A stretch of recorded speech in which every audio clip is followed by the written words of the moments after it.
My name is Angela, My name is Nicole. and welcome to the Ominous Stitch podcast.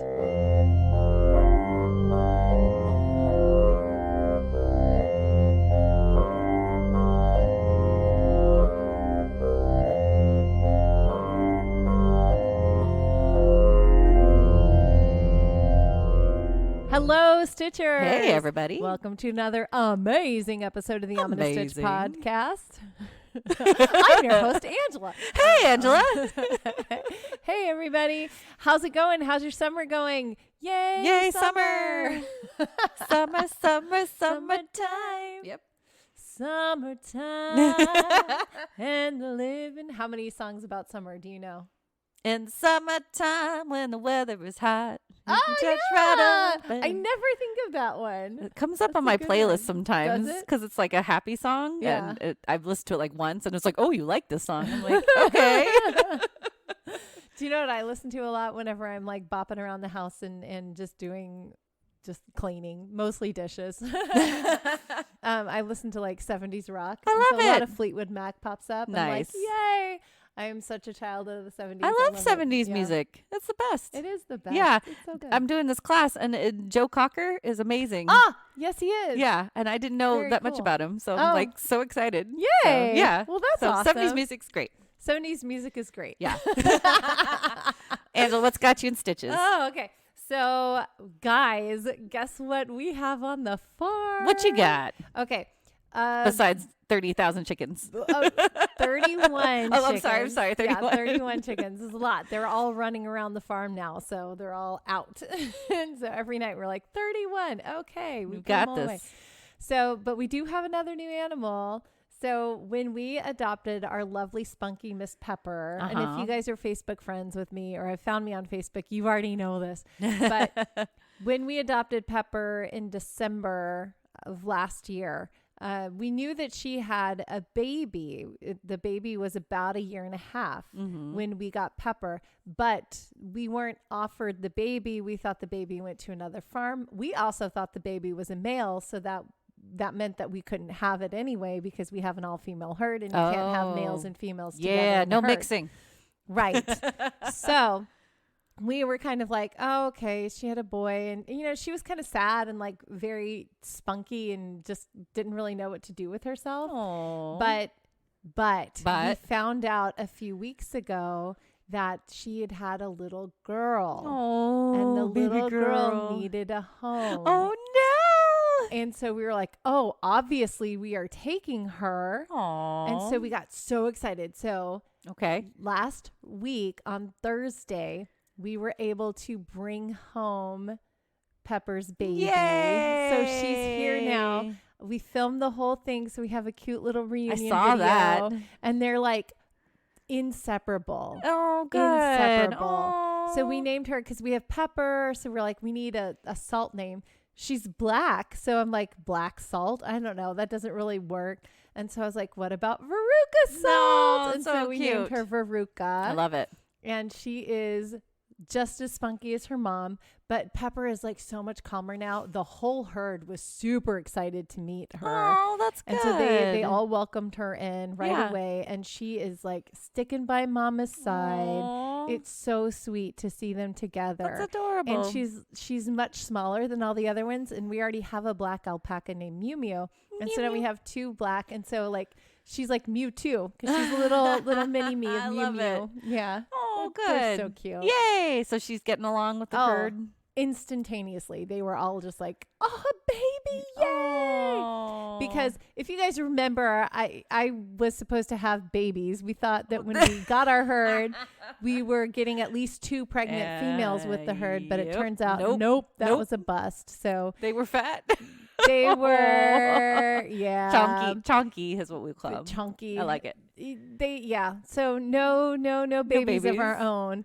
So we were making plans with another alpaca owner who has a couple of males that she does breed. So we're going to breed them probably next year, since we just got Veruca this year and she's the baby. Good. But they're definitely, the girls are excited about babies. So they're really excited about her. The herd is so happy now. Pepper is so much more at peace that she has her baby with her. And they are like together. That's so sweet. It's so wonderful and so sweet. So how many alpaca does that make it now? 9. 9 alpaca. You're going to do a Christmas card, which you know, the 12 tell days of Christmas. Yeah, dress them all up as reindeer then put a little red nose on Veruca. Beautiful. Wouldn't that be cute? I love it. They would hate it so much. What are you doing, Mom? Yeah, leave me alone. Don't touch stuff on me. They don't even like it when we put their harnesses on. We've been taking them on little walks around the property so that we can do harness training and get them used to just kind of walking around. They hate it so much. They're like, I just want to be with the like herding herd. Cats. Yeah, exactly. Because cats hate harnesses too. They hate it. That's hate funny. it. Yeah, you say they're like cats, so They're very much like cats. just big They're cats, big fluffy cats. They're very That kick. curious. They want to be around you, but they don't want to be touched. Yeah. And they don't want to be messed with, only if it's on their terms. And they're very food motivated. So if you want them to go somewhere or do something, you got to take some snacks with you. That's adorable. Yeah. So they're wonderful. I love them so much. Good. Yay. Yay, babies. Yay. Yay. Little Veruca. Veruca. So what's got you in stitches, Nicole? Oh, I don't know what to do for the 4th. By the time this is released, The 4th of July has the 4th happened. of July has happened. I hope you all had a good, happy Independence Day. Yay. But I wanted to go. We were planning to go out to, what's it called? Solvang. Solvang is awesome. Yeah. So fun. We were planning on doing that, but then with Matt's injury and problems, we were like, no, we're just not going to. For those of you who don't know what Solvang is this cute little Danish town. Yes. And it's in the middle of kind of like wine country in Southern California too. So they have a lot of tasting rooms and stuff. And then they have this big, huge square in the middle of town and all these little Danish inspired shops everywhere. Right. And it's so cute. It's cute. Well, I've never been, and I wanted to go. And for July 4th. They do a big 4th of July thing. Do. They have a festival where you have to pay. It's like a carnival almost, and they have a big festival thing. And I thought that would be fun to take the kids. And there's hiking trails also outside of everything. And I was like, this is going to be fun. And no, we're not going to be able to do that. Aww. It's okay. It's okay. We'll save it. And my kids keep asking me to go camping, and I'm like, I want to go camping, but Dad can't. But Daddy can't. Yeah. So I don't know. So July 4th, I'm kind of open now. I'm just gonna relax, I guess. There's always fireworks where we live. Mm-hmm. We're on a mountain, so we can look out and we see all the fireworks in the valley, which is kind of fun too, to see that and hear it. So that probably will be our plans, but we used to walk out our front door at our old house and see fireworks. Yeah. And just like walk out at night and be like, oh, the fireworks, yay. We don't know what we're doing for the 4th either. The last 4 years we've gone camping, but now that we're here on the farm. We can't go camping. So we would go camping to this place called Shaver Lake, and they do a big fireworks display in the middle of the lake. Yeah. And it's really cool. We usually sit on the shore and watch the fireworks. That would be fun. I want to go to a lake. It's really cool, but not this year. This year we're not because, well, first of all, when we tried to get a camping spot, it was taken. It was packed, huh? Yeah, it was taken already. So we weren't able to get a spot, but we were like, we can't go really anyway because we have a farm now. We have all these animals and we don't know who to bring in to take care of all the animals. So it's a whole other different lifestyle. So we don't know what we're doing either. Huh. So we were kind of toying with the idea with going to like the next town they do a 4th of July thing. Oh, so we might do that, or we might. It's going to be hot too. Yeah, it's going to be hot. We Finally might just the sun's out. Stay here. I wonder if we go up to the top of our hill, if we'll be able to see any fireworks. Oh, there you go. Maybe. That might be fun. But yeah, we're going to have a chill one too. Yeah. So happy 4th, everybody. Happy 4th. Hope everyone celebrated well. Yeah. Yeah. That's it. Summer, and that's man. The end of the podcast. And summer, yeah. No, summer's just going so fast. I can't believe it's almost July already. So I know it'll be July by the time this is released. Oh my gosh, isn't that crazy? Too crazy for Too me. fast. Too fast. Too furious. Maybe we'll do that. We'll watch. We'll binge watch Fast and Furious. There you go. There you go. Movie marathon. Woo, woo. I know my day will be on the 4th of July, will be cleaning alpaca poop, taking care of chickens. It'll be fun though. I really enjoy the farm life, so it's good. Farm it's life. pretty cool. Farm life. Well, I'm excited about our episode. I'm excited about our episode too. I love this subject matter. This is part 2 of the series that we're working on. Part 3. We're on part 3 already. Yeah. Wow. Yeah. So this is we're going across the country. We're not going in the country. We're going outside and we're going all over the world. Wow. And to some interesting places. Oh, I can't wait. It's gonna be fun. But before we do that, we have to get stitching. Yes. Right? Okay, let's get stitching.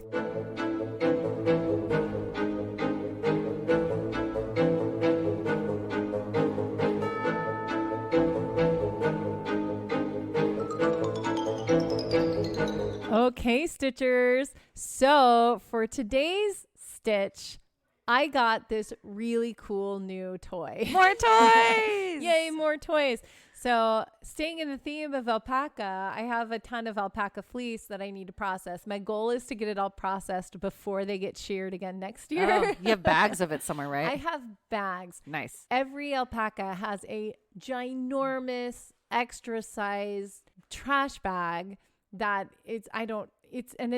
I have multiple trash bags for each alpaca, but for their blanket, which is the part that you turn into yarn, that's like the good part of it's super soft and it's like their back, or they call it the saddle. So it's like if you were to put a saddle on the alpaca, that's the part that you use to make yarn with. And then the rest of it you can use for felting or for other projects. So I'm probably going to make tire balls. It's not as soft. It has some guard hairs. So it's the neck and the legs and the back haunches. Got it. So it's like thicker, huh? It's thicker. It's a little bit more wiry, more dirty. So that's not as good to turn into yarn. It's not as soft, or it has the length that you're looking for. Or the micron, whatever, I don't know. It's a whole lot of terminology. Fun things. Whole lot of fun things that I'm learning right now. Okay. But anyway, I have bags and bags of blankets that I have to process. So I'm going to try to do that before next year or next shearing. And to help me along with that, in my spinning quest, I got my very first spinning wheel. Whoop, whoop. It is so cute. So it is adorable. It's an eel spinning wheel, and so it's an electric eel. Electric eel. Isn't that cute? So look, let me show you the little. Oh wow, there are electric eels on it. Yeah, on the foot pedal, the little emblem is this electric eel. That's awesome. And so it's not the Nano. I think it's the 6th generation one, but it's still a small little electric spinning wheel. And let me tell you, there's a huge learning curve on this spinning wheel. The first time I pulled it out and tried to use it, when I spin on my drop spindle, I don't use any kind of leader rope. I just spin it onto the spindle and start spinning that way. Right. But on this spinning wheel, I had to use a leader to attach the yarn to, and I couldn't get it attached. I didn't understand how it worked. No. And then, so the whole first night, my yarn was all over the place and inconsistent, and I was just like, I don't know how to do it. It took me an hour to even try to get it onto the spinning wheel. Are there YouTube videos for it? There are YouTube videos. Did that help? But yeah, so I wasn't understanding how the spinning wheel works, but now I totally get it. And I woke up the next morning and I was like, I'm going to figure this out. Oh, you had an epiphany. Okay. Yes. So what happens is that what I was trying to do when I first started spinning, as I was just trying to feed the alpaca, I'm going to call it fluff, but it's really fiber. We'll call it fiber because that's what it's called. I was trying to feed the alpaca fiber directly through the hole and onto the wheel, because I was like, oh, that's where the twist is added. The twist is added before it gets to you have to twist it the first. hole. Yeah, so the twist gets added outside of the spinning wheel, and then you control the twist with your thumb and pinch finger, and then you move it down the yarn, and then you let the wheel take it up. Does that make sense? Yeah, okay. Yeah. No, you showed me, so it makes a lot more sense how to do it. Yeah. So I was doing it wrong, but once I figured it out, man, this is so much faster than a drop spindle. And my yarn is getting more consistent now, and so it's really, really fun. That's so this cool. is going to help me in my quest to get all of the yarn processed. Yay! Before before next year shearing. So I'm still working. Are you going to dye my this practice color fleece. or no? You're going to keep it the color that it is? I think I'm just going to keep this first year all natural colors. Cool. So I have white, which kind of range from white to kind of a white beige or cream color, depending upon the alpaca that I'm getting that from. So I have 3 white alpacas. Then I have Pepper, who's gray. I like gray. Yeah, gray. that'll be really pretty. And I have 2 black alpaca now. And then I have a really nice kind of chestnutty brown. I like that color too. Yeah, she's really pretty. Yeah. And then I have a fawn colored one, so like a lighter tan. Nice. So I have like really pretty Natural colors colors to work with. Perfect. Yeah. And so I'm going to keep them all natural, but obviously the white alpaca and the cream alpaca will be the ones that I will dye eventually when I want to start dyeing them. Nice. But yeah, that'll be a whole other ball of wax to dive into. Exciting. But let me tell you, spinning wheels are spinning wheels are awesome. Drop spindles are really cool, but a spinning wheel is so much faster. So I'm like having so much fun. I can't wait to wake up in the morning and use my spinning wheel. And I'm like want to do it all day long. Is just sit here and just do and spin. That's awesome. Yeah. I'm like want to do it right now, but then I won't be able to podcast because I'll be so distracted by We do it right after. Yeah, I'll do Okay. it right after. That's So great. anyway, yay. Yay. So that's I'm glad you that's figured it today. out. Oh, me too. Did you get it on Amazon or did you actually have to go to a website where they sell them? You know, my husband found it, Aw. so I don't know. But there are lots of videos about this spinning wheel, and it's really simple. So if you think of like a nice big wood spinning wheel where you have the foot pedals, and then you have, those look so intimidating. Right. But this is just a little one that you can travel with. I was going to say it's compact. It's really compact, and it You just have to have an electrical outlet, right? Yeah, electric. Oh, it also runs on batteries. So Oh, sweet. you can also, if you want to never take mind. it places with you, there is a battery pack underneath this base here Cool. that you can plug a battery into, and Nice. then you can take it with you wherever. It's very portable, Yay. and it comes with 6 bobbins that and it's like all plastic. It sort of looks like it could have been 3D printed. Yeah. So, but there you go. it's really, really, really, really cool. I really enjoy the spinning wheel. I'm having so much fun spinning and Good. making yarn. Yay. And someday I'll sell my yarn when it's all made. So if you guys want we're to going to have our shop. Yeah, we we're can sell going yarn to put a and shop. crochet stuff. Yes. And everything in the between that we can. So That's the goal. one day. She sent me videos, and Nicole sent me videos like, I want to do this. This is like going to be farmer our shop. markets. Yeah. Yeah. No, I want to set that up, but we have to crochet a lot more. We do. We have to crochet a lot more. What we do is we'll take our kids to the pool on recording days, and Yeah. then we'll sit there with our crochet bags and crochet while the kids swim. Yeah. It's so nice. It's awesome. Yay, summer. Yay. Okay, so that's what I have for Stitch Time today. Sweet. Well, Is it- cool. Should we dive in for story Oh, time? yeah. Story time. Part 3 in our haunted asylums and Hospitals. hospital series. Here we go.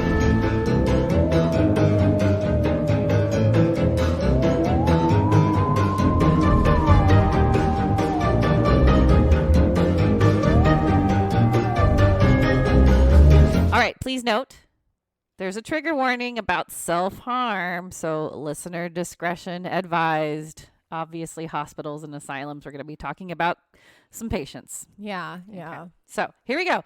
We're going to start off in England. So there are quite a few haunted old hospitals and asylums in England. Jolly old England. It's just so old, right? Crazy old England. Crazy. But we're going to go to RAF, which I've talked about before, which is a Royal Air Force, right? Yes. RAF Knockton Hall Hospital in Knockton, Lincolnshire. So originally, Knockton Hall was built during the reign of Henry VIII on the grounds of a I priory. am Henry VIII, I am. Henry VIII, I am. I got married to the widow next door. She's been married 7 times before, and all of them was a Henry. Henry! Couldn't be a Willie or a Sam. No, Sam! Oh, gosh. No. on a field trip when I was in 4th grade. I was on a bus because we lived in England, and we were on a field trip, and my friend and I was singing that. And oh, really? Yeah, our history teacher was like, "You guys got to stop singing that." I'm like, "I'm sorry," because we just keep singing it over and over and over again. So I love that song. Oh, that's awesome. Yeah. All right. So originally, Knockton Hall, like I said, was built in the reign of Henry VIII. And again, the grounds of a priory, which is a small monastery or nunnery, sometime in 1530. Okay. Wow. So this is old. But then it was dissolved during the dissolution of the monasteries. And then sadly, the original building burned down, but was rebuilt in 1841. Now, cool is that there's evidence that when Knockton Hall was reconstructed in 1841, the building contained some parts of the old Knockton Hall. Oh, nice. Okay. Yeah, so some of the foundation was still from the old one. Good. And there's also a large old chestnut tree that was planted by Henry VIII's wife, Catherine, in 1541, and it still stands today. Dude, that is an old tree. It is gnarly looking. It's big, yeah. Wow. Old chestnut tree, and that's kind of what Knockton Hall was at one point. Okay. Very like Georgian. Yes, yes.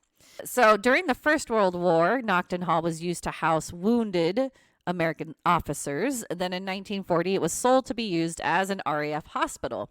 At this point, the Second World War had broken out, in which the Army was using it, but then it was taken over by the Air Ministry. In 1947, the hospital was opened for medical use with 740 beds, and the grounds at that time were used to provide accommodation for female officers. Oh. Yeah, hey. Knockton Hall remained the RAF hospital until 1984. Then the U.S. Air Force took the lease, and Knockton Hall served their British-based personnel and as a wartime contingency hospital. I think at that time the Gulf War was happening. In 1995, the hospital closed for good. And then sadly, in 2004, another fire broke out and caused a lot of devastation. Oh, no. Yeah, so it's just sitting there old and decrepit. It still remains, like I said, so mostly the frame, but it is believed not to be empty, at least not the living. Oh. Yeah. So when Knockton Hall was still fully operating as a hospital, it is said that the ghost of a young woman was seen regularly walking down corridors. Oh, so even when people were still there, she would just walk down the corridors. She'd be down the corridors. There was one room in particular that this young ghost could be seen, and if someone was sleeping in there, they would be woken properly at 4:30 a.m. They said the young woman would be sitting at the foot of their bed, sobbing and speaking of a devilish man, quote unquote. Oh, poor lady. Yeah. Now, the rumor is that that spirit was of a young servant girl who used to live in the home and was seduced by the owner's son. When it was discovered that she was pregnant, she was murdered. Oh my gosh. So her soul is still at unrest. That sucks so much. Poor little girl. And I hate that that sounds like a very true story. Right? Yeah. The servant. Yeah. Yeah. Oh man. Yeah, that poor girl. The other well-known spirit to roam the grounds is called the Gray Lady, but no one knows exactly who she is, even though she's commonly seen. Oh, wow. So some gray lady. Could have been from the 1500s. Interesting. Is she gray because she like is old and gray? Like, No, does I she think look like it's she, or like- she's dressed in gray? Yeah, probably. I'm going to guess Okay. that one. Okay. Yeah, but I don't know for sure. Interesting. Besides these two main ghosts, some report to see many former patients still lingering in the derelict building. The website Paranormal Hauntings took a team to investigate back in 2019, and they believe they captured sounds of women humming and muttering in the maternity corridor. Oh, cool. So I didn't want to play. I had the video up, and it was like 10 minutes long, and they don't show you where the part is, right? And I Oh, was so you have to like watch. For yeah, the and I whole was like, 10 I don't want to watch minutes. this whole I don't have time for that. I don't have time for that. But what's cool is recently they took a drone over Ooh, it. pretty. And that's what it looks like now. It's really like half of it. See that? It's just mostly the it's frame. just the shell. Yeah. The shell of it. The interior's all gone. And I Yeah. bet it's all like foresty and stuff inside of it too. Yeah. Well, it's so cool. That video I was telling you about, they were just in like one area, and it was just like there's just stuff everywhere. They were having to like move around things, but yeah, it was probably in one area where it was still kind of covered. So Yeah. So there you go, Knockton Hall. Now we're going to Canada. Oh, Canada. This fits our movie theme today. Oh, man. This movie, dudes. We're sorry. We'll get to it. We'll get to it. Yeah. Yeah. So this is in British Columbia, and this is called the Tranquil Sanatorium. That's like it's an oxymoron, right? Yeah. Tranquil Sanatorium. Yeah. No. This sanatorium was built in 1907. And Canada, it was built because to help tuberculosis patients. Mm-hmm. Here's a picture of it now. It's cute. It looks like Yeah. Yeah, it At looks one like point. it would have been like a really cute kind of cottagey looking. I don't know. A really big cottage. Yeah, really big Really big cottage, cottage. but it looks very cozy. Yeah. Now, the sanatorium was built in the Kirkbride style, if we remember that. Remember? Yeah. This design, like many other Kirkbrides, had their own makeshift community, such as livestock gardens and farming fields, orchard, a dairy, a plant to generate steam heat, and a carriage shop. Steam heat. I got steam heat. Okay. That's a lot of S's on the podcast. Sorry, guys. Ow. Also, like some other asylums and hospitals I've talked about before, there are tunnels that run under the property that were used not only to transport dry goods, but to transport bodies out of the cemetery that is located on the property. Yeah, those tunnels, man. They had to hide those bodies, yeah. Do you think that this sanatorium might be what the Oh, movie yeah, is? it could be. It could be. 'Cause You're there's right. tunnels underneath it. Because this was British Columbia, and I think on the map, they were like, that's where the area was. Yeah. There you go. The building looked way different than that building. Oh, but yeah. Way different. Yeah. But this could be what they're referring to. Yeah.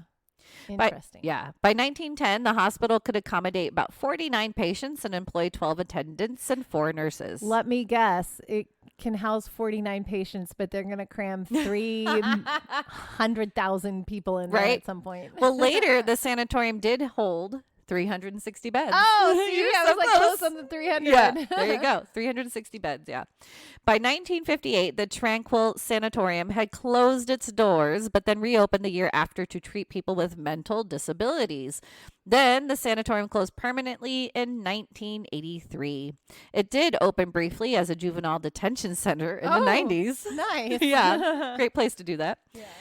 The abandoned site is now being used for agriculture since the land is still very fertile, and it's known as Tranquil Farm Fresh. Oh. So know that if you're getting some stuff from that farm, it used to be a mental asylum. Yeah. Interesting. But what's fun is they still offer heritage tours as well as set the building up as quote unquote escape rooms. So, well, that's fun. So the building's still Canada's, used like, for fun. having fun. Yeah. So they're actually using the building. Yeah. Now, the abandoned Tranquil Sanatorium is known as one of Canada's most haunted locations. Sadly, during tours, the guides tend to tell elaborate but false stories of the people who died there, trying to scare those who want thrills. Yeah. Yeah, they have to go, hey, this person died. No. Jazz it up. Yeah. Yeah, unfortunately. But those who veer away from the tours have claimed to hear disembodied moans and groans, and others have even reported seeing apparitions wandering the grounds. Ooh.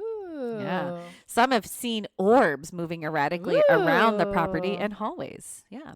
From Travel Zoo, someone wrote in, visitors claim to see a mother crying for her child on the 6th and 8th floors, while others have reported hearing the voices of kids playing in the children's ward and seeing bright orbs near the main entrance. Aww. Yeah. So it's sad that it's like kid spirits that you're seeing. right. but, I'm sure like, during the tuberculosis times, that makes more sense. Right? Yeah. Hopefully it wasn't during the mental or juvenile. Yeah. Oh, no. That would be the worst. That's not cool. Yeah.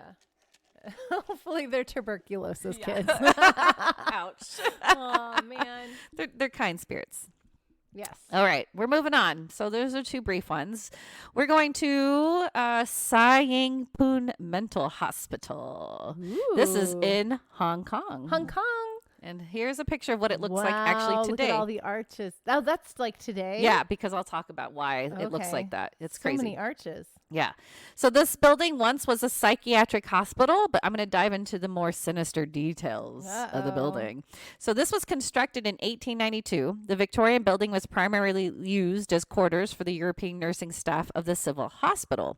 Originally, it contained 10 bedrooms for the nurses, a matron's office, a chemical laboratory, 12 servants' quarters, and other living, dining, kitchen, office, and storage facilities.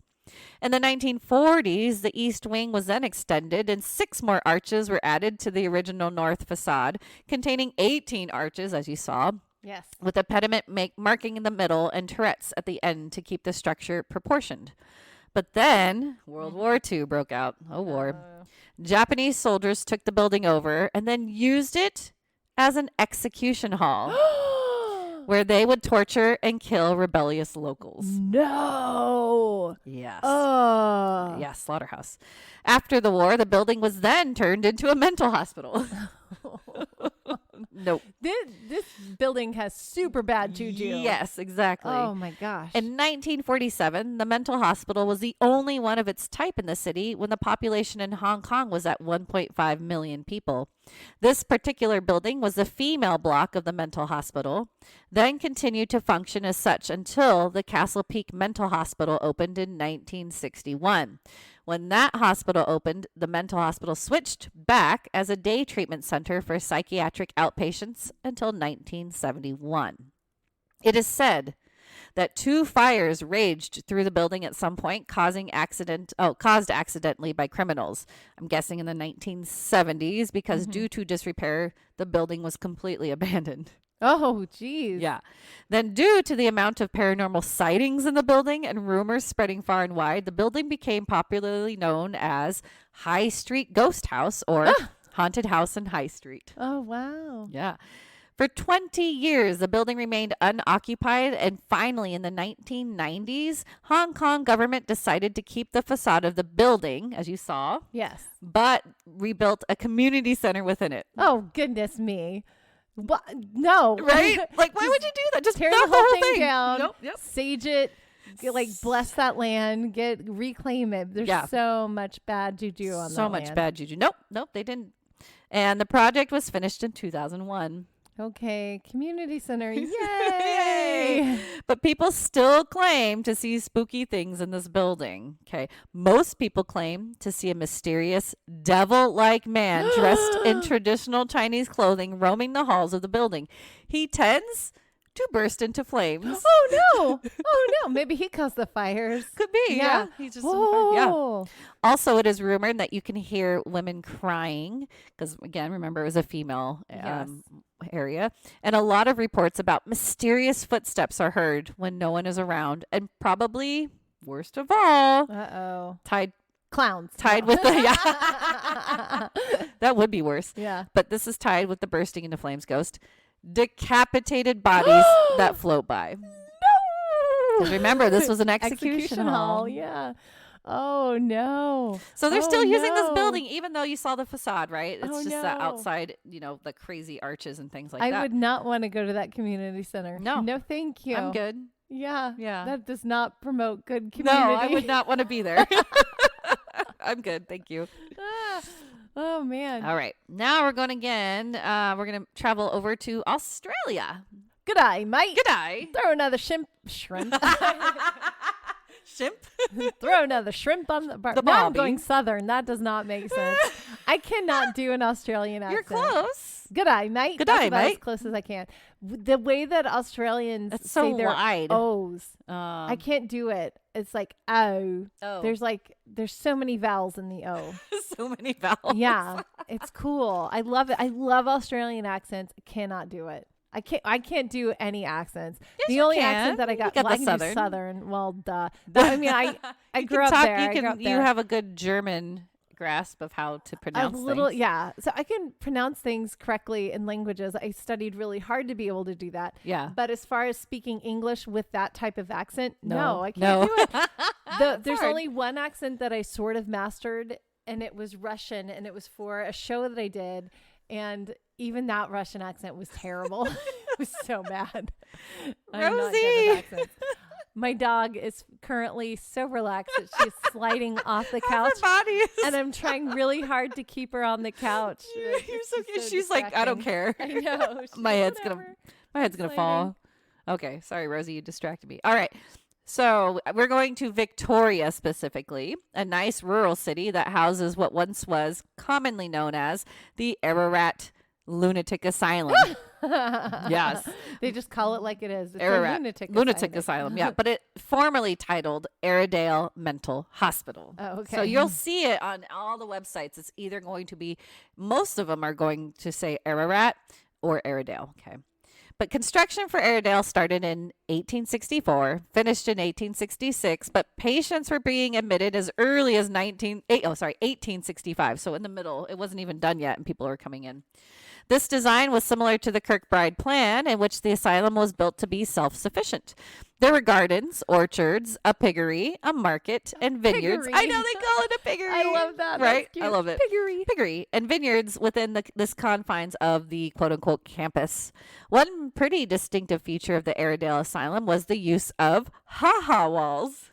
Ha-ha walls? Right? Have you heard of this? No. What is a ha-ha wall? I'll show you. It's an optical illusion. So from the front, you see the hospital. It looks like a regular institution. Everything looks cool, right? Yeah. But on the other side, the ground sloped downward so that the wall was actually very tall and impossible to scale.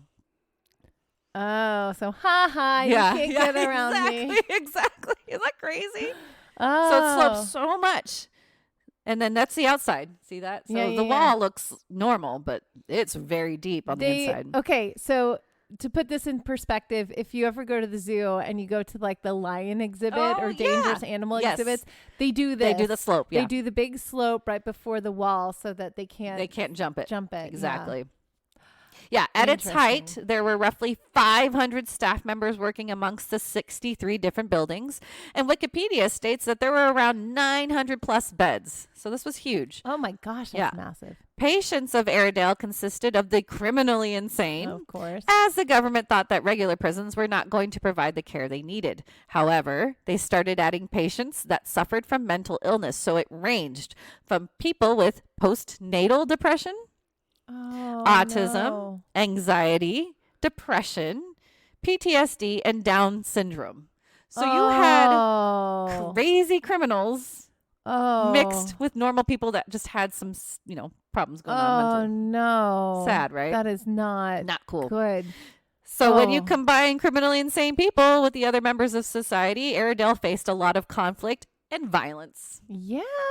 They didn't separate them and put them in separate wards? Yes, the criminals were housed in what was called the J ward, but still, they weren't because it was like a big confine, so I'm guessing they were kind of mixing sometimes and if they were out at the piggery. Exactly, right? So if you had to do chores and things, you're surrounded by all types of people. That's not good. Yeah.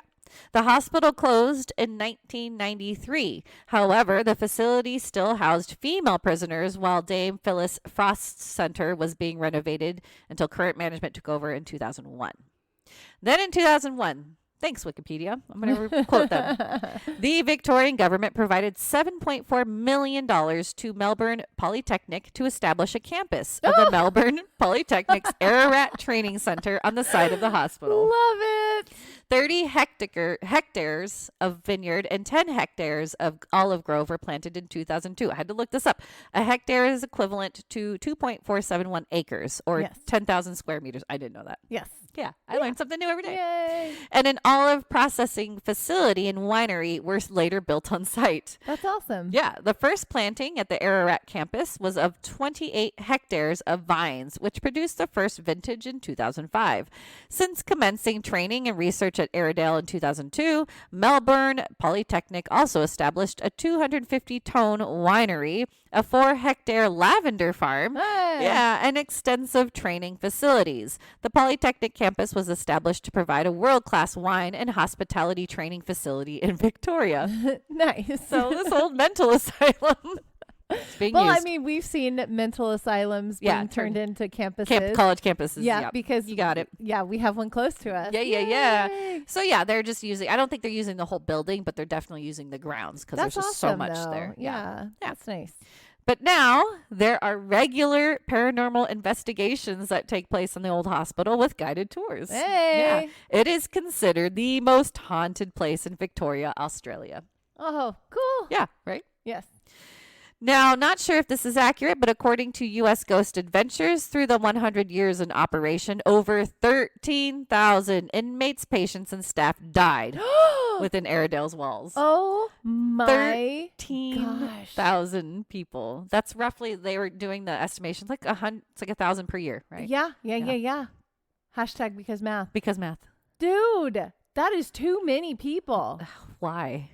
How? Why? That's so many people. That's so many people. That's a lot of souls. Gosh. So first, we start with the ghost of old governor of the jail, George Fiddemont. In 1886, when the J ward was completed, he was showing around a group of people. They started to descend the stairs when Fiddemont was suddenly hit with a deadly heart attack, dying right on the spot. Oh, heart attack. Because I was like, you said J ward, and I'm like, oh, that's where they put the criminals there. It just was built, yeah. But he just died of a heart attack. Had a heart attack. Yep. And just died right there on the spot. What? Yeah. That's crazy. Yeah. All right. Fast forward to more recent times when a paranormal tour guide was giving a tour and they were in the old underground kitchen when suddenly him and the group heard someone walking up and down the stairs with what sounded like hobnailed boots, which I don't know what that is, but I'm guessing nailed boots. It's a type of shoe. Yeah, sure. Okay. It's a boot. The tour guide thought this was odd since no one else was supposed to be on the tour, so he called out a few times with no response. The tour guide then went to the open door, and to everyone's surprise, no one was on the stairs. Whoa. We're unclear if it has happened more than once, but people are convinced Governor Fiddemont hasn't left the J ward. Oh, it's So the there governor. he is, the governor. Ah. Next, we have the spirit of notorious inmate Gary David, known more commonly as Gary Webb. This is insane. Get ready. This is I'm ready. This I'm is ready. my trigger warning. I Okay? have my ready pants on. Ready pants? Okay. Some kind of pants. I was like, what kind of pants do I wear for this? My ready pants. Your good pants. I'm ready. Gary did not fall far from the tree, as Gary's father, Rupert David, was a habitual criminal and pedophile. Oh, Yeah, no. in and out of prisons and psychiatric hospitals. Gary's mother was an alcoholic. Gary and his siblings were placed in an orphanage at an early age, where Gary, at the early age of 11, started to commit various offenses and even was diagnosed with psychopathic traits and personality disorder at the age of 13. Oh, no. Yeah. And in this early age, he began to self-mutilate a lot, to the point where he swallowed razor blades, cut off parts of his ears, and swallowed corrosive liquids. Oh, Gary. 13. Poor little Oh, poor kid. In 1982, Gary went to rob a pizza shop, but police think his motive was to draw the police into a shootout. Oh. He was like all guns blazing. He does not want to continue in this life. No. He's trying really hard to get somebody to take him out. In a bad way. Man, Gary this shot poor kid. Yeah. Gary shot the pizza owner and a responding police officer, but thankfully both survived. Oh, good. When Gary tried to flee, a news crew spotted him and he was arrested. Gary was sentenced to 14 years in prison, but while in Airedale, he wrote to the media constantly his plans of massacre where he would be released. He called it his quote-unquote blueprint. These details included assassination of prominent figures, poisoning water supplies, blowing up bridges, and even mass shooting plans. Dude. Yeah. In 1990, Victorian government wanted to protect the public from him, so they decided to enact the Community Protection Act of 1990, which would keep Gary incarcerated indefinitely. Now, according to Wikipedia, that legislation gave Victorian Supreme Court judges the power to hold David in what's called preventative detention for 12 months if the judge was convinced by evidence before them that David was still a risk to the community and likely to commit further offenses if released from prison. Okay. Yeah. David was an intelligent man with significant literary, analytical, and computer skills. Wow. But as he had a long history of responding to the most minor frustrations with violence, damage to property, and self-harm, and refused on principle to cooperate with attempts to reduce such behaviors prior to his reentry to society, the Supreme Court repeatedly applied the legislation to continue his confinement. Okay, good. Year after year. Yeah. Oh, and his self-mutilating did not stop while imprisoned. Oh. He was hospitalized 70 times after cutting himself. Oh, Yeah. gosh. Now, he attempted to sever his penis off, which he successfully did twice. And the third time, it had been severely mutilated, so doctors could not reattach it. Oh, dude. This guy had mental problems. Yeah, he did. In June of 1993, Gary Webb swallowed so many razor blades that it caused peritonitis. How is he getting his hands on these things? I don't know. Why, if somebody's like self-mutilating, like why? Would you put him in a padded room? Right? Wouldn't you? Yeah, you wouldn't give him things that he could continue to sharpen or cut himself with. Yeah, no, I don't know why. They were like, oh, let him kill himself, I'm guessing, which is really rough. But yeah. But that's what he did. Officials believed he did this on purpose to commit suicide. Yeah. Well, yep. Yeah. He died on June 11th, 1993 at the age of 38. Oh, dude. Yeah. Poor Gary. Like, I would, he's terrifying. Mm-hmm. And yes, he should have been locked up. But talk about a victim of your circumstances. Like his whole life experience. Just down the drain, poor guy. From the get-go. His dad. Yeah. Oh my gosh, my heart. Yeah. Now, there's not really much about Webb's afterlife or paranormal encounters, just that he still haunts his former room at Airedale. He allegedly screams at visitors when they enter his room, and some have even been pushed out and the door as they hear, "Get out." Oh, wow. So he's still there, and sadly. Next. So there was so much buildup about that. And then just that he's in his room. He's still there. Yeah. Next, it is known that in August of 1912, Dr. William L. Mullins, superintendent of the Ararat Asylum, was found dead in bed. The cause was suicide, by taking prussic acid.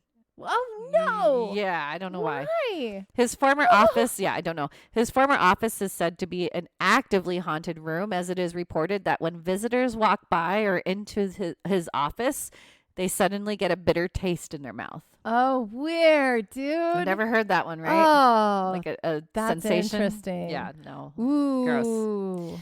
One infamous ghost that is spotted frequently in the women's ward is that of Nurse Carey. She apparently worked in the asylum in the 1800s and did not necessarily die within its walls, but she returned in spirit to continue to take care of the patients. She still works there. Yep. She is known to watch over the tour guides as a kind spirit, and her apparition in a crisp white nurse uniform has been seen multiple times along with other nurses' apparitions. Oh, they typically walk through the hall and walk straight through stone walls. Oh, weird. I mean, if you could, you would too. I would totally do it. Yeah. Look at me go. Supposedly, Nurse Carey has actually heard more than she's seen, and she's still there to take care of the lost souls of the hospital. Oh, sweet nurse. Good soul. Others claim to hear women's screams in the women's ward. Nope. And the shock therapy room on this ward also causes visitors some strange sensations, like a tingling sensation on the side of their heads. Oh, crazy. Spooky, right? So you get like a bitter taste in one room and tingling sensations in another. So these are all different senses, right? Crazy. Yeah. And lastly, in the women's ward, people claim to have seen shadowy figures slip around corners and cross the halls. Shadow figures. Yeah. Lastly, we go back to the J ward, which is probably the spookiest place. Yeah. Overall, this area gives tourists a lot of odd feelings, from feeling plain sick to downright frightened for no reason. Oh, yeah. I would be too. Yeah. I think I would get the frightened and like, I feel like my heart would just be racing like crazy. Right. Like, get out. I want to get out of here. I don't want to be here. Yeah. Wouldn't want to be there either. Some have been known to slip into a trance, and they are only released from it when they completely exit the building. Wow. Yeah. That's crazy. Yeah, would not want that. Nope. It gets even spookier because some have claimed to have been pushed or even bitten while walking through the halls of the J ward. Bitten. The biting sucks. I don't want to do that. Being pushed, I don't want to be touched, but like biting, that's too personal. No. Yeah, too much for me. Ew. And to conclude the hauntings of the J ward, it is said back in 1859, 3 prisoners were executed by hanging in the exercise area, then buried on the grounds. Because all three were hung for murder, they were not given a proper Christian burial, but only 3 small scratch marks on the prison wall, Oh, wow. just to mark that they died. Oh, wow. Now, it is said that their souls are restless in the J ward, causing a lot of the discomfort visitors feel. People claim to hear shrieking voices, and some claim to have electrical interference with cameras and other equipment. Oh, yeah. Yeah. Borrowing the energy from the electrical equipment. Yeah. So they didn't do any I think that our movie wasn't I mean, it could be based in this area, but I think they based a lot of what happened with the ghosts and the spirits and things off of the other ones that we talked about in America, like the Trans-Allegheny. And, yeah, probably. because those were really more creepier. Yeah. So, but not a portal to another world, which we'll get into. Yeah. Oh, right. My last hospital is in the Philippines. In the Philippines, and I got pictures. Oh. So this is back when it was in the heyday. Yeah. It looks like it was like 60s, 70s. Yeah. That's when it was probably taken. Yeah. And this is what it is now. Uh-huh. And I'll go into more pictures. Okay. So the largest base overseas, Clark Air Base, was established in, I wrote this wrong, Angeles, Pampanga, Philippines in 1903. 1903. So old. Yeah. At first, it was called Fort Stotzenburg under the control of the U.S. Army, and then set up as a large airfield for the U.S. Army Air Corps. Then in 1941, the Japanese attacked during World War II, and only 9 hours after the Pearl Harbor attack, most aircrafts on the base were destroyed on the ground during an air raid. Yeah, so the Japanese were ready to just attack everything. Attack it, yeah. The base was overrun by Japanese forces in early January of 1942 and became the major center for Japanese air operations. Oh. So that was Japanese for a while. Yeah. But then in January of 1945, Americans recaptured Clark Air Base after fierce combat to liberate the Philippines. It was immediately returned to U.S. Army Air Force's control.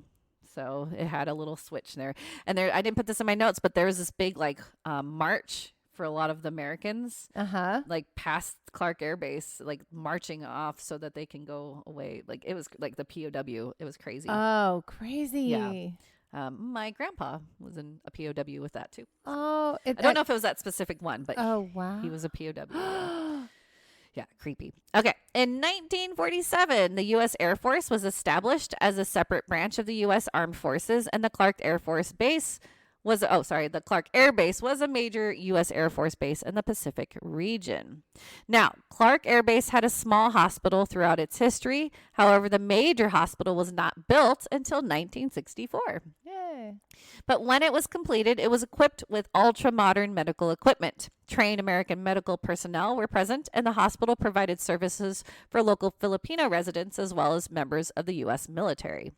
Clark Air Base then became an important logistics hub during the Vietnam War, and the hospital was crucial during this war. Yeah. Yeah. I bet. Yeah, because it was close. Yeah. Yeah. That close. Doctors and nurses worked nonstop to treat many wounded and injured soldiers that were flown in from the war sites in Vietnam. Clark Air Base Hospital had a state-of-the-art burn unit and trauma center, so the soldiers injured in blasts were provided with expert treatment. Oh, wow. So it was a great place for them to go. At its height, the facility treated about 17,000 patients a month. Oh, my gosh. And 35,000 dental patients. Dental patients? They had a dentist in there. But then in 1991, Mount Pinatubo erupted and caused significant damage to the base and the hospital. Oh, no. Yeah. Clark Base became covered in up to 12 inches of volcanic ash. Dude. 12 inches. A whole foot. A whole foot. Of ash. Just ash. Oh. Yeah, that's rough. That is. In November, the U.S. Air Force decided to transfer Clark Air Base to the Philippine government after the lease was not renewed. Soon, looters stripped the base hospital of beds, tables, medicine cabinets, wheelchairs, and oxygen tanks. At this point, the base was abandoned for a few years, but then later it was called the Clark Freeport and Special Economic Zone. And there is a second airport set up now on the old base. Note that the U.S. Air Force did return in June 2012 due to the Chinese pressure, but I don't think they stayed there long. It was it was a quick note on Wikipedia, and then I was like, okay, cool. Now, the abandoned base itself is spooky. Oh, I bet. Yeah. The Clark Museum is haunted by a serviceman who hanged himself in the same location. Oh, no. Yeah.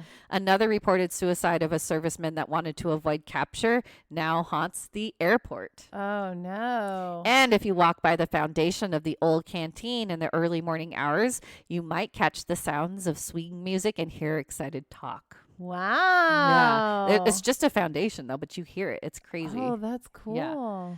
But the hospital is our main focus because it is claimed to be one of the most haunted international hospitals. Dude, that picture is Isn't crazy. it spooky? Yes. It's like so abandoned. Oh, no. That is, Yeah.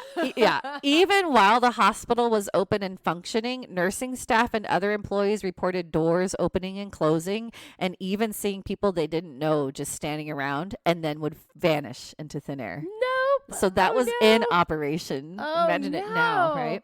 Yeah. At one point, the hospital was sectioned off due to the state of deterioration, but also because homeless and vagrants would complain of violent, unseen forces throwing things at them as well as pushing them around. A lot of poltergeist activity exactly. happening. Today, visitors need a special permit from the CDC to visit, but many paranormal investigators have visited the hospital's hallways. Now, people who do visit often hear screams and babies crying. Oh, no. I don't like the babies. No, I don't. crying. And there are countless reports of apparitions walking or floating around the building that resemble long dead soldiers wearing battle wounds. Oh, wow. Most of the time, people will claim to see doors opening and closing by themselves, as I mentioned, or hear strange noises coming from empty rooms. In the morgue, many report hearing someone scream, "Help me, I don't want to die." In the morgue? In the morgue. Oh, honey, if you're in the morgue, chances are you're not coming out of there. Nope. Oh. But that's what they hear frequently. Oh, man. Specifically, though, we have a ghostly nurse who has stayed in the hospital, just like the other one. She wanders the hallways, and you can see her in her nurse outfit walking the halls or standing at the foot of patients' beds. The story is that she was killed during the Mount Pinatubo eruption, and her soul is trapped in the hospital. She doesn't know she died. She's still there working. Exactly. Oh. Then another frequent sighting is of a headless ghost Ah! that haunts the hospital's operating rooms. What is told about this ghost is that they came in for surgery, but due to complications, died on the table. Visitors claim to see a figure without a head in the operating room or close by. Why doesn't he have a head? I don't know, but he doesn't. I don't like that. I don't like that either. Put your head back on. Yeah. Man. Put Maybe your head his back on. neck got severed. I don't know. Then there's the young girl spirit who plays in the hallways but can be seen peeking out from behind doors. Oh. Yeah, no one knows exactly who she is or why her spirit remains, but she is seen frequently. Wow. Little girl. Little girl. Now, National Geographic's I wouldn't go in there. I didn't know that was I didn't know that was existed. It's cool. I love that. Right? I That's wouldn't go fun. in there. It featured Clark Air Force Base in 2013, where they interviewed real security guards that worked at the hospital with creepy claims of seeing ghosts late at night who would appear suddenly, ask for a cigarette, then vanish. Oh, no. Yeah. Like, I just need a cigarette. But it was creepy. You got to watch it Yeah, if you can. yeah, okay, But okay. yeah, I wouldn't go in there. Ghost Hunters International have investigated the old hospital in 2009, and many YouTube videos that feature local urban investigators are up and running. Ghost Hunters International is the one that claimed this is probably the most haunted hospital Oh, wow. around the world. Yeah. The creepiest superstitious beings that have been spotted are created by Mambaba Ring, also known as Mankukulam. This is so hard to say. I'm sorry. This is loosely translated to witches or summoners of death. Oh, no. And they are ordinary human beings who possess black magic powers. Uh-oh. And they like to torture and later kill their victims. No. The difference between the Mambabareng and Mankukulam is that the Mankukulam do not kill. They only inflict pain or illness. So what they do is they take a strand of hair from their victim and tie it to an insect, which turns the insect into a medium, sort of like a voodoo doll. Okay. When the Mambabareng torture the helpless bug, then the victim feels the torturous effects. Oh, no. They also summon the dead and insects to enter the body of these victims, causing death. Oh, no. So many people have reported seeing these victims that are infected by the dead and or insects roaming the grounds inside and outside of the base.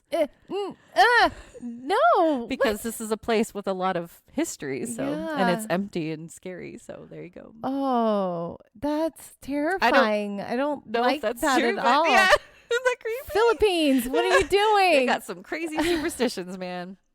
Now, lastly, this is not in the hospital per se, but I thought I should include it in here. This is Okay. cool. In 2014, someone commented on Haunted Filipino Stories blogspot that they were a dog handler at Clark Air Base when it was still active, and near the bomb dump, which I had to look this up. It's a military storage facility for live ammunition and explosives. Okay? What? So it really is a bomb dump. It's a bomb dump. Yep. Oh my So God. near this bomb dump, they saw something really spooky. They claim that before the bomb dump was there, a daughter of a farmer was killed by an American bomb. She was supposed to be looking for an American to kill, apparently. I don't know. Oh, But- interesting. Yeah, this dog handler saw her, and the dog did not alert. Like, he wasn't, like, barking or anything. But Uh-huh. she was floating off the ground about a foot. Oh, what? Nope. And there you go. That is the Clark Base Hospital. Oh, it's a That's good one to end on. Nicole. Seeing someone just floating a foot off of, yeah, nope, I'm gone. I would peace out so fast. I literally would probably pee my pants Yeah. right there. I'd be like, No feet. Nope. Oh, gosh. maybe not fully, but like a little bit. And then I don't know why that one got me. That's That great. was a That's good why I one. left it at the end. Isn't I that great? know. You're so good at that. I'm so good at Oh, that. Nicole. That was fun. So there you go. Hope you enjoyed that. There's, like I said, there's so many more international hospitals. A lot are in England. The international articles usually list a lot of American ones. I was like, I can't list those, unfortunately. Yeah. We've already covered a We've bunch covered a lot of of them Americans that are yeah. listed. So, but yeah, Oh, if you want to go travel wow. around the world, there are a few I places. mean, it makes sense. These asylums and hospitals, there's been a lot of trauma and So a lot much. of energy that's just been left in these places. And then another thing that I saw happen was that a lot of these physical buildings have been hit by a lot of crazy destruction and devastation. yes, All of the, war, fire, yeah, volcano. volcano, so much. All kinds of crazy stuff. So, wow, that was a fun series. Yay! Oh my gosh. Hospitals. I don't like you. I don't even like you when you're alive, when you're active, let alone abandoned and spooky. Oh man. Okay, if you guys enjoyed our wonderful little series, please leave us a comment. You can email us at theominousstitch@gmail.com. We want to hear from you. Do you have any crazy experiences at hospitals or any other haunted asylum type place that you've been to? Let us know. We want to hear about your experiences. theominousstitch@gmail.com. I'll say it again. You can also see any show notes or anything that you may have missed if you jump over to our podbean.com. That is where we host our wonderful little podcast that we bring to you every week. So you can go to podbean.com, type in the Ominous Stitch podcast, and you can see all the show notes or any other episode that you may have missed that you may want to revisit. Hey. You can also click on a little button in the upper right-hand corner that says Become a Patron. Woo-hoo. We have some patrons. Yay. Shout out to Mike, Brittany, and Kate. Yay. We want to add to that list. So if you guys so feel like becoming a patron, just think about it. Join it. If not, we want to hear from you anyway, because we love talking to you guys. So you can go to any of our social medias. We are on all of the platforms, mostly Instagram and sometimes TikTok, depending on I'm how just we're there feeling searching. that day. Yeah. If we don't get distracted by just scrolling on TikTok, sometimes we post there. But anyway, we want to hear from you. We love connecting with our community. Oh my gosh, I'm tired now, but we Me still too. have one more thing to talk about. And guys, I don't like it. Spoiler alert. Okay, so let's dive in. It's movie time. Movie time.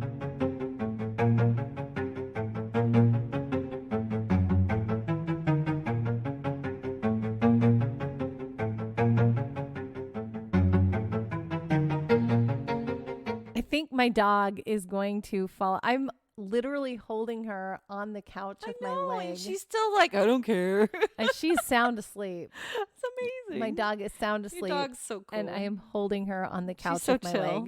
leg. This week's movie review is Grave Encounters 2. Released in 2012, IMDb has 5.1 stars. The synopsis: a film student who is obsessed with the movie Grave Encounters sets out with his friends to visit the psychiatric hospital depicted in the original film. And you can watch it on Freevee or a lot of other free options. Yeah. Don't ever pay for this if you're going to watch it. It should always be watched for free. Now, note, I even told Angela this yesterday. I was like, I wanted to watch The Grudge, the original we should have paid 2004. for it. Yeah, we would have had to pay $4, but yeah, we should have paid for it. But that's okay. We watched this for free, so we can tell you not to watch it.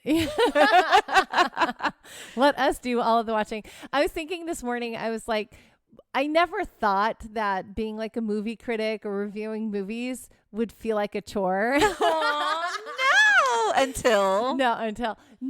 Okay. So here's what I have to say about Grave Encounters 2. Grave Encounters 1, I enjoyed. There were a lot of like fun, exciting scares in it. There were a lot of fun jump scares. And the concept of it was interesting. Yeah, and, it was fun. There were and like they did lots pretty of good different as a live like camera. Yeah, as you know, and as a Blair Witchian kind of the a thing. homage. That was the point. It was that it was an homage. This is found footage. This really happened. It's supposed to feel real. Grave Encounters 2 took everything that we liked about the first Grave Encounters and then made it super meta and then ruined the whole thing. Right? Oh man. It wasn't necessary to make this movie. It was not necessary at all. I'm like, I was intrigued. I'm like, how did they do a sequel? Did they find more found footage? Right. And they no, but because not. he didn't die. No. But spoiler alert.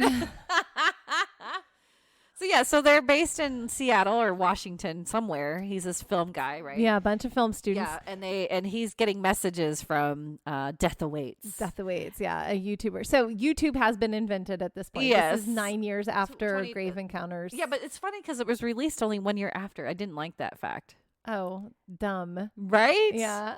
So that didn't make any sense. They were trying to cash in on any kind of success that Grave Encounters 1 had. Right. Maybe if they would have waited 9 years, they would have had like a better concept for it. Yeah. Grave Encounters 1 was released in 2011. This was released in 2012, like soon after.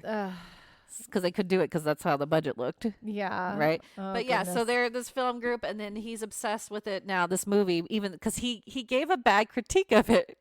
Well, yeah. at the Okay. So beginning. in the beginning, they show a bunch of YouTube, like they aren't even YouTubers. 'Cause Social YouTube media. is still young at this point. Yeah. But yeah, a lot of social media people jumping on and just being their own film critics and giving their own take on Grave Encounters, because the whole thing is that they're talking about the movie Grave Encounters, like how we watched the first movie Grave Encounters, and they're like, this is a movie, it's all fake, and then no, it's real, and do you see all these whatever, blah blah blah. So blah blah blah. theoretically, when the studio put this out or the producer put this out, he gave all of the people in the movie fake names so that it looked like it was acted and not real found footage, so that he wouldn't get in trouble with like, oh look, you were watching these people die on camera. No, it's all fake. And so that was the idea, that it's all acting, it's all fake.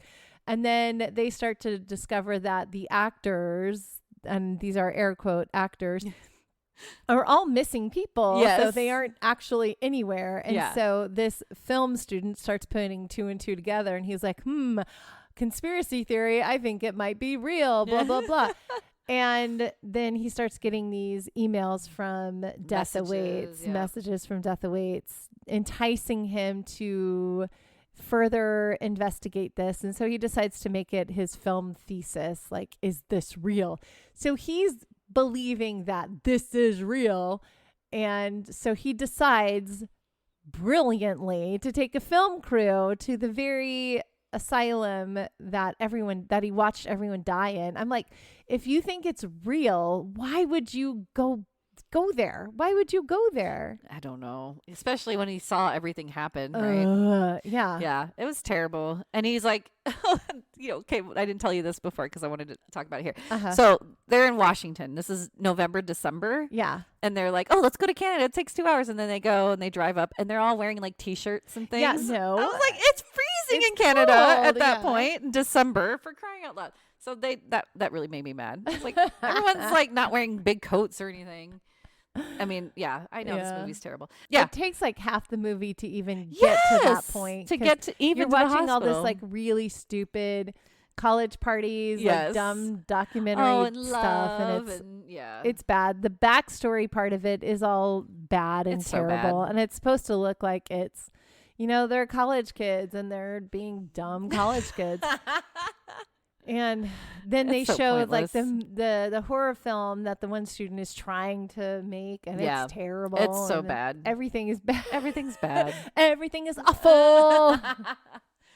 Everything is not awesome. Yeah. No. And I don't know about you, do you think this guy's like a poor man's Robert Pattinson, this kid? Didn't he kind of remind you of him? Yeah. Right? I was like, I couldn't get over that. I was like, That makes it's all sense. broody and Yeah, so bad acting. And the whole time he's like, I'm not going to let anything happen to you, to the girl the whole time. And then spoiler Spoiler alert, alert. he kills Yeah. her.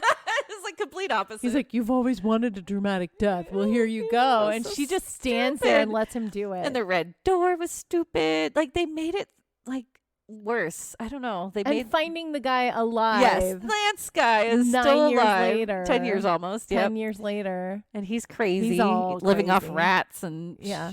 drinking toilet water, and made a map of the place. I'm like, really? This is dumb. Yeah. I'm sorry.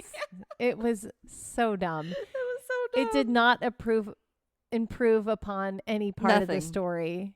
It just made everything so much worse. Yeah. And then the camera's like floating around all on their Oh, own. yeah. That's what got me. I was like, this is even worse. This is just cheesy now. It just kept getting bad. Yeah. Like they repeated some of the death scenes.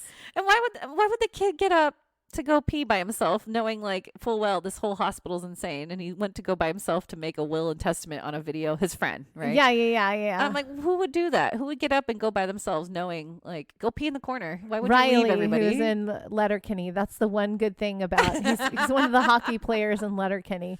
That's the best thing I can say about this movie. This movie. Why would you separate at any point? That's what's stupid. Yeah, and they're like, we're not gonna get lost because we have glow sticks. Yeah. Do you Where's the remember that? wall? Yeah. Where's the door? Yeah. This movie was terrible. They learned nothing They from didn't. the movie that supposedly they were trying to prove was Real. right Right. and real. And it just, I don't know. Ugh. So how many stitches would you give this movie, Nicole? Like a 1. Oh, it's a 1. I still give it a star. It's positive. Okay. 1 star, because in some little kind of ways it's still a little creepy. Others parts I was like, I don't want to watch this because I know something's gonna happen. Uh-huh. It's like, okay, so they have a couple elements of like spookiness if you're actually watching this movie, Uh-huh. but it wasn't necessarily it didn't need to be made. So It did not need to be made. No. I think the world is a better place without if you don't watch this movie. yeah. So you don't need to. Well, how many stitches would you give it? Half. It's a slip stitch. Okay. Oh, okay. I gave it 1 single stitch. Yeah. You gave it a slip stitch. Yeah. Okay. It's, I don't know. Fair enough. It was, I don't know. I was spinning the whole time. I'm like, okay, this is my happy place. Oh, there you I'll go. spin. You could totally crochet to this. Yeah, please. Yeah. If you're going to watch it, crochet to it. Don't watch it. Don't watch it. Sorry, guys. I wanted to watch a better movie. I had so many other options lined up, too. There's like the new Grudge, too, in 2020, but we would have had to pay for it. Like, there's all these movies that we can pay for, but I was like, this was free, so let's just do it. we need to learn our lesson that paid for movies are paid Probably for a a better. reason. A better option than these free Well, the ones. fact that we're kind of continuing our series, too, that kind of worked out, Yeah, right? yeah. So, Yeah, whatever. no, Just it's don't good. watch it, guys. We watched it for you. Oh, man. Yep. Okay, well, I guess we're at the end of another amazing episode. Amazing. So if you guys enjoyed it, let us know. We want to hear from you. If you didn't enjoy it, I was going to say, if you did, let us know, too. yeah, we'll We'll tweak things for you. Yeah, we will. Yeah. We love talking to you guys. So. Yeah. Oh my gosh, I'm tired now. Me too. Exhausted. And so I guess with that being said, we'll see you, Stitchers. See you, Stitchers.